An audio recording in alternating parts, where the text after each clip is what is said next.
Assalamualaikum Sobat Ngopi, semoga sehat selalu dan panjang umur. Sudah siap dengan kelanjutan cerita Wiro Sablengnya, masih dalam lanjutan keris Tumbal Wilayuda bagian keempat. Cerita pun berlanjut dengan kedatangan seorang berkerudung merah di markas pengemis darah hitam. Orang berkerudung merah keluarkan suara tertawa mengekeh kembali. Pengemis mata buta rangkapkan kedua tangannya di muka dada. Ternyata iblis pencabut sukma, pantas keras dan hebat angin pukulannya. Tapi gerangan apakah yang membuat kau datang ke sini serta mencampuri urusan perkumpulan kami? Laki-laki berkerudung yang merupakan wakil ketua perkumpulan iblis pencabut sukma lagi-lagi tertawa mengekeh. Ketua-ketua perkumpulan pengemis darah hitam, kuharap tanpa banyak bicara segeralah serahkan keris Tumbal Wilayuda, Sultan Hasanuddin dan gadis itu kepadaku. Sungguh ini suatu hal yang tidak kami sangka. Rupanya kau juga inginkan semua itu, jangan mimpi. Hidung kerbau, maki iblis pencabut sukma. Aku bilang jangan banyak bicara. Serahkan cepat, atau seluruh perkumpulanmu akan kumusnahkan. Kalau tak salah kita ini masih sama-sama satu golongan iblis pencabut sukma. Kenapa harus bikin persoalan begini rupa? Semua manusia memang berhak memiliki keris dan kedua manusia yang kau katakan itu. Dan pihakku telah berhasil menguasainya lebih dulu, kau terlambat. Itu adalah salahmu sendiri. Katakan saja kau tak mau menyerahkan apa yang aku minta. Kaki pincang memotong iblis pencabut sukma. Kami sudah berusaha keras untuk mendapatkan semua ini, bahkan sampai salah satu ketua menjadi korban. Sekarang kau seenaknya meminta. Apakah kau pikir akan semudah itu? Kata pengemis kaki pincang. Kaki pincang, berarti kau menentukan kematianmu sendiri dengan bicara seperti itu. Pengemis kaki pincang tertawa tawar. Orang lain mungkin takut pada kau. Tapi aku pengemis kaki pincang boleh dicoba nyalinya. Iblis pencabut sukma tertawa gelak-gelak. Kedua kakinya merenggang. Dalam satu jurus kau akan konyol ke akhirat pengemis kaki pincang. Coba saja, aku mau lihat. Kata pengemis kaki pincang dengan tertawa menghina. Ketika iblis pencabut sukma angkat tangan kanan ke atas, dan ketika pengemis kaki pincang pusatkan tenaga dalamnya ke tangan kiri, tiba-tiba Kuntawana melompat menghalangi kedua orang itu. Manusia Sontoloyo, kau juga minta dikirim ke akhirat. Bentak iblis pencabut sukma. Kuntawana menghadap pada pengemis mata buta dan kaki pincang. Para ketua, harap perkenankan aku melayani Dajjal berkerudung ini sebagai penebus kesalahanku. Pengemis mata buta merenung. Baiklah, kaki pincang, kau mundurlah. Maka pengemis kaki pincang pun mundur. Kuntawana segera cabut cambuk hitamnya. Iblis pencabut sukma mengejek. Manusia tampangmu cukup 3 langkah saja kulayani, katanya. Kuntawana putar cambuknya dengan sebat. Sementara iblis pencabut sukma maju 1 langkah. Kuntawana tiba-tiba lepaskan pukulan tangan kiri. Sesudah itu laksana hujan cambuknya bergelegaran ke arah lawan. Iblis pencabut sukma majukan langkah kedua. Jari-jari tangan kanannya terbentang ke muka seperti hendak mencakar, sedang tangan kiri mengebut menahan serangan lawan. Pada detik dia buat langkah ketiga, maka tangan kanannya ditarik ke belakang dengan keras. Inilah yang disebut ilmu pukulan pencabut sukma. Kuntawana merasakan badannya seperti tersedot. Isi perutnya seperti dibetot. Sesaat kemudian anggota pengemis darah hitam ini pun muntah darah. Tubuhnya terkapar di lantai tanpa nyawa. Panaslah darah para anggota perkumpulan pengemis darah hitam. Pengemis kaki pincang dan pengemis mata buta tergetar juga hati masing-masing. Kuntawana adalah anggota perkumpulan yang ilmu kepandaiannya tidak rendah. Tapi iblis pencabut sukma membunuhnya hanya dalam 3 langkah. Iblis pencabut sukma tengadahkan muka dan tertawa bekakakan. Siapa yang tidak senang melihat mampusnya kroco itu boleh maju segera.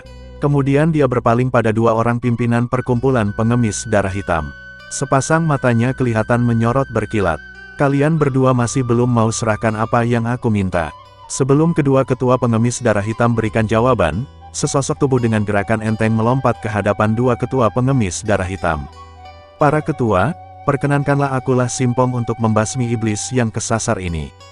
Pengemis mata buta tidak memberikan sahutan. Dia tahu kepandaian La Simpong memang lebih tinggi dari Kuntawana, tapi untuk menghadap iblis pencabut sukma, tingkat kepandaian La Simpong masih belum dapat diharapkan. Sebaliknya pengemis kaki pincang setelah merenung sejurus, lalu anggukkan kepala dan berkata, baiklah, tapi hati-hati. Manusia ini benar-benar ganas seperti iblis. Setelah diperkenankan maka La Simpong segera putar badan. cambuk di tangan kiri dan sebuah toya besi di tangan kanan, maka dia pun maju ke arah iblis pencabut sukma. Iblis pencabut sukma menyeringai di balik kerudung kain merahnya. Rupanya para ketua perkumpulan lebih suka korbankan anggotanya daripada maju sendiri. Jangan banyak mulut manusia iblis. Rasakan ini, cambuk hitam di tangan kiri Lah Simpong berkelebat. Suaranya menggelegar macam petir. Ujung cambuk melesat sangat cepat ke muka si kerudung merah. Sebelum serangan ini sampai, Lah Simpong susul dengan serangan toya besi hitam. Kedua ujung toya menderu berubah seperti ratusan banyaknya, dan menyerang ke selusin bagian tubuh iblis pencabut sukma. Yang diserang sunggingkan senyum mengejek. Keluarkan seluruh kepandaianmu, Lah Simpong. Kalau tidak, setengah jurus di muka kau akan jadi mayat. Tubuhmu yang akan terkapar lebih dulu iblis. Ujung cambuk menyambar dengan dahsyat ke muka iblis pencabut sukma, sementara toya besi sedetik lagi pasti akan menghancur lulukan tulang-tulang anggota iblis pencabut sukma. Tapi pada kejapan mata itu iblis pencabut sukma kebutkan lengan jubah merahnya. Selarik angin pukulan yang hebat menyusup di antara cambuk dan terus melabrak Lah Simpong. Tubuh anggota pengemis darah hitam ini jatuh duduk di lantai. Mukanya pucat laksana mayat. Dia berusaha bangun dengan terlatih-tatih tanda dia terluka parah di dalam. Sekarang pasrahkan nyawamu. Iblis pencabut sukma angkat tangan kanannya lalu ditarik ke belakang dengan cepat. Tubuh Lah Simpong tersedot sampai 2 tombak ke muka lalu jatuh menelungkup. Darah muncrat dari temboloknya dan seketika itu ajalnya sampai. Pucatlah wajah 2 ketua perkumpulan pengemis darah hitam, sementara para anggota yang lain berdiri laksana patung. Mereka merasa seperti nyawa mereka sendiri yang lepas waktu menyaksikan kematian Lah Simpong itu. Keganasanmu sudah kelewatan sekali, iblis pencabut sukma, kata pengemis kaki pincang. Jangan harap kau bakal bisa tinggalkan tempat ini dengan selamat. Pengemis kaki pincang maju 2 langkah. Mulailah iblis, tantangnya. Iblis pencabut sukma cuma tertawa dingin. Pengemis kaki pincang mendengus. Kau tidak punya nyali untuk memulai. Kalau begitu sambut pukulanku ini. Pengemis kaki pincang angkat tangan kanan. Namun 2 anggota perkumpulan melompat ke tengah kalangan. Mereka adalah 2 kakak beradik. Para ketua, kalau untuk membereskan manusia ini, serahkan pada kami, kata sepasang cakar Garuda yang tertua. Meskipun darahnya sudah mendidih, namun pengemis kaki pincang yang percaya akan kemampuan kedua anggotanya itu segera bersurut mundur. Bereskanlah cepat, katanya. Lagi-lagi bangsa kroco yang disuruh maju. Menghina iblis pencabut sukma. Kroco atau apa, tapi ketahuilah nyawamu hanya beberapa kejapan mata saja iblis. Iblis pencabut sukma mendengus. Sombong amat, katanya. Dan di saat itu cambuk-cambuk lawan sudah menderu laksana topan, menyerang ke arah leher dan kaki, lalu bergantian secara teratur dan cepat membabat ke dada dan ke perut. Dalam sekejap saja iblis pencabut sukma sudah terbungkus serangan cambuk yang dahsyat itu. Jubah merah dan kerudungnya berkibar-kibar karena kerasnya sambaran cambuk hitam kedua lawan. Permainan cambuk kalian boleh juga, tapi aku mau lihat apa bisa menerima pukulan menendang langit menjungkir awan ini. Abis berkata demikian iblis pencabut sukma tendangkan kaki kiri ke muka, dan hantamkan telapak tangan kanan dari bawah ke atas. Di saat itu pula maka menggelindinglah kedua anggota perkumpulan pengemis darah hitam itu. Tapi begitu terjatuh mereka langsung bangkit lagi, meskipun dengan keluarkan keringat dingin dan juga menyadari bahwa diri mereka di bagian dalam sudah terluka parah.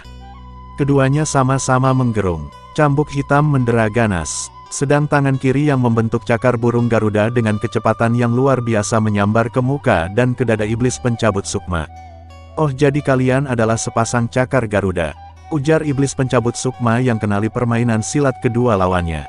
Sebaliknya 2 anggota perkumpulan pengemis darah hitam itu rupanya tidak mau kasih hati lagi. Serangan-serangan mereka yang dahsyat itu mereka susuli dengan 4 buah tendangan sekaligus. Iblis pencabut sukma bersuit keras.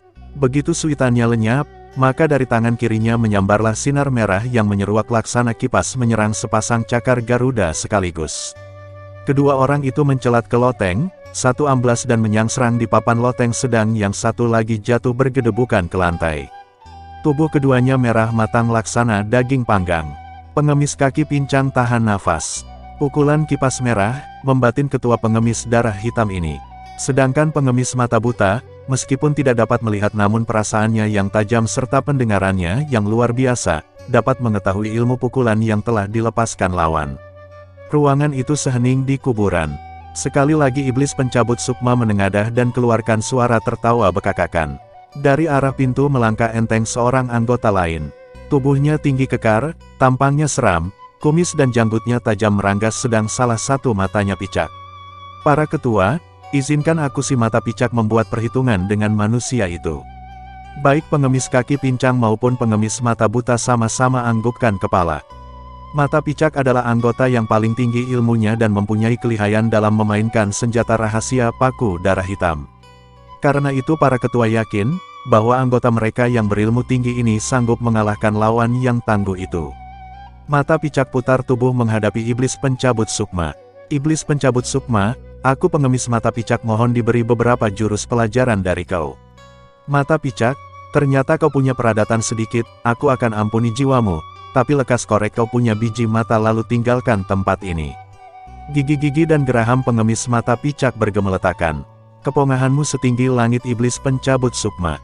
Tapi apa kau kira kau punya nyawa rangkap? Iblis pencabut sukma tertawa bergelak. Dikasih ampunan malah menantang. Sudahlah, tiada guna bicara panjang lebar padamu, mulailah.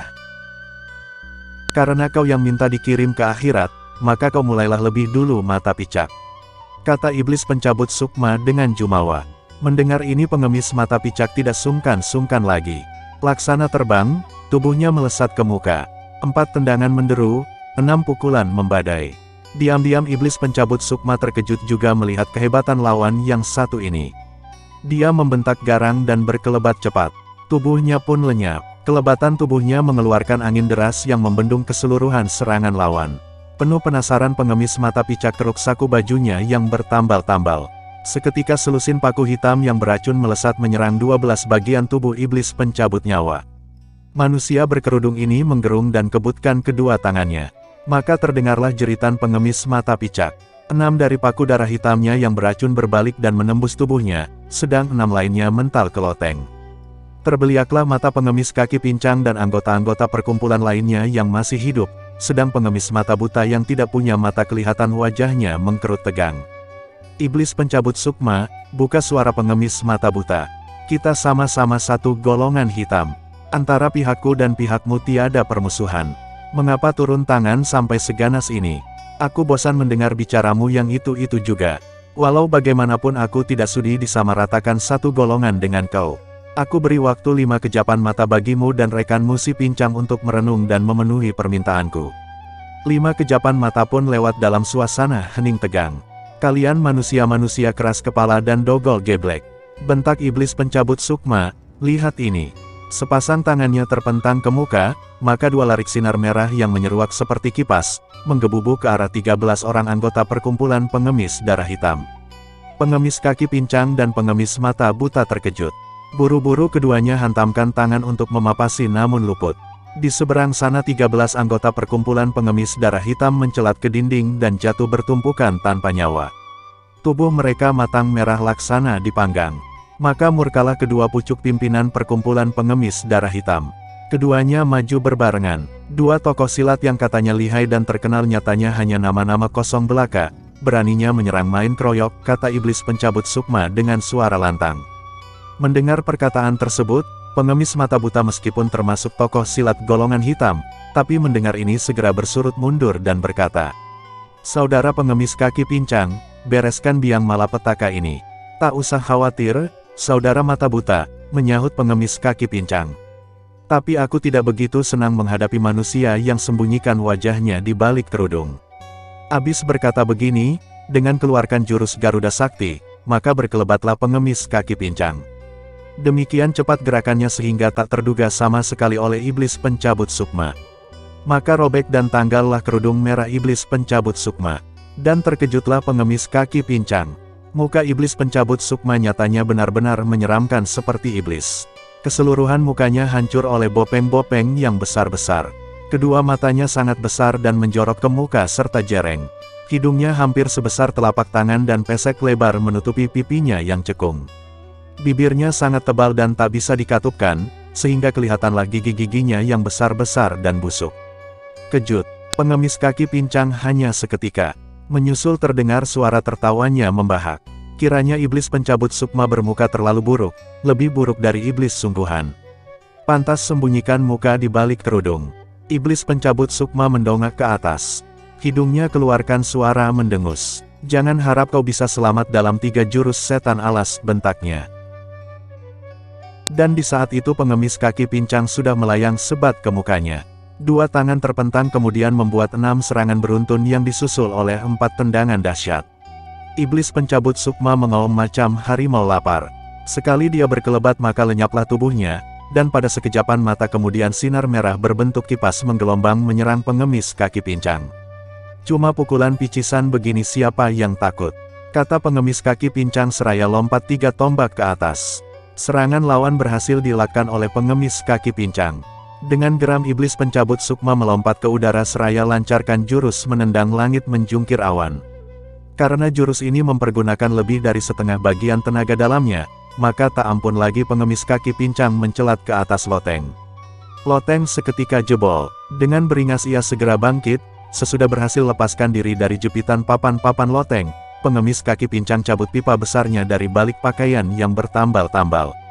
Sekali menyedot, sekali menghembus maka melesatlah asap pipa yang pekat kelabu dan mengandung racun ganas. Ilmu rongsokan macam ini tak perlu dipertontonkan padaku kaki pincang, ejek iblis pencabut sukma. Tangan kanannya diangkat ke atas lalu ditarik ke belakang. Pukulan pencabut sukma, pengemis kaki pincang dengan cepat kerahkan tenaga dalamnya. Tapi apa daya, dia tak bisa selamatkan diri. Isi perutnya serasa dibetot dan nafasnya serasa disedot. Pengemis kaki pincang muntah darah. Laksana daun kering tubuhnya yang tak bernyawa itu melayang ke bawah dan terhampar di lantai. Perkataan iblis pencabut sukma yang menyatakan bahwa dia akan membunuh lawan dalam 3 jurus, kini terbukti. Dengan tengadakan mukanya yang seram itu, iblis pencabut sukma tertawa panjang laksana serigala lapar di malam buta. Mengkerutlah wajah pengemis mata buta. Urat-urat lehernya menggelembung. Pelipisnya bergerak-gerak sedang rahang-rahangnya bertonjolan. Pengemis mata buta, hanya kau yang tinggal kini. Apa masih berkeras kepala untuk tidak mau serahkan apa yang kuminta? Pengemis mata buta rangkapkan tangan di muka dada. Kehebatan iblis pencabut sukma memang luar biasa. Setelah merenung sejenak maka buka suaralah dia. Iblis pencabut sukma, sekalipun kau punya 3 kepala 6 tangan, jangan harap aku tidak bernyali untuk melawanmu. Juga jangan harap aku akan kabulkan permintaan gilamu. Kalau begitu kasihan sekali. Perkumpulan pengemis darah hitam rupanya sudah ditakdirkan para iblis musti musnah hari ini. Perkumpulan pengemis darah hitam tidak musnah. Sebaiknya bersiaplah untuk menghadap setan neraka manusia iblis. Manusia iblis macammu memang tempatnya pantas di neraka. Abis berkata demikian maka pengemis mata buta masukkan tangan kanan ke balik jubah bertambal-tambalnya. Begitu tangan keluar maka bergemerlaplah sinar hitam sebilah pedang. Tergetar juga iblis pencabut sukma melihat sinar senjata ini. Jika kau punya senjata bagusnya lekas dikeluarkan iblis. Berkata pengemis mata buta, untuk menghadapi manusia buta macam kau, perlu apa pakai senjata segala. Majulah, tanganku sudah gatal-gatal untuk mencabut nyawamu. Jangan mimpi iblis, bentak pengemis mata buta. Sekali dia melompat ke muka, maka berkiblatlah taburan sinar hitam dari sambaran pedangnya dan tepat mengenai sasaran. Tubuh iblis pencabut sukma terdorong beberapa langkah ke belakang. Terkejutlah pengemis mata buta ketika mengetahui bahwa lawannya tidak mendapat satu. Celaka apapun akibat ilmu pukulan telapak tangan minta sedekah yang sangat diandalkannya itu, padahal dalam ilmu pukulan ini dia sudah melatih diri sampai 10 tahun. Rasa terkejut dan kecewa melihat pukulannya hampa belaka, membuat dalam kejapan itu pengemis mata buta menjadi sedikit lengah. Dan kesempatan ini tiada disia-siakan oleh lawan. Iblis pencabut sukma kirimkan 1 tendangan ke perut lawan. Tak ampun lagi pengemis mata buta jatuh duduk terkapar di lantai. Belum lagi dia sempat bangun maka lawan sudah gerakkan tangan lancarkan pukulan pencabut sukma. Pengemis mata buta merasakan adanya kekuatan dahsyat yang menyedot tubuhnya, segera dia buang diri ke samping. Tapi kasip, perutnya terbetot menggelegak, darah segar menyembur dari mulut. Tubuhnya kelojotan seketika, sebelum meregang nyawa, manusia ini masih bisa keruk saku jubahnya dan lemparkan selusin paku darah hitam ke arah lawan. Ini tiada artinya bagi iblis pencabut sukma. Dengan 1 kebutan lengan baju maka mentallah paku-paku beracun itu.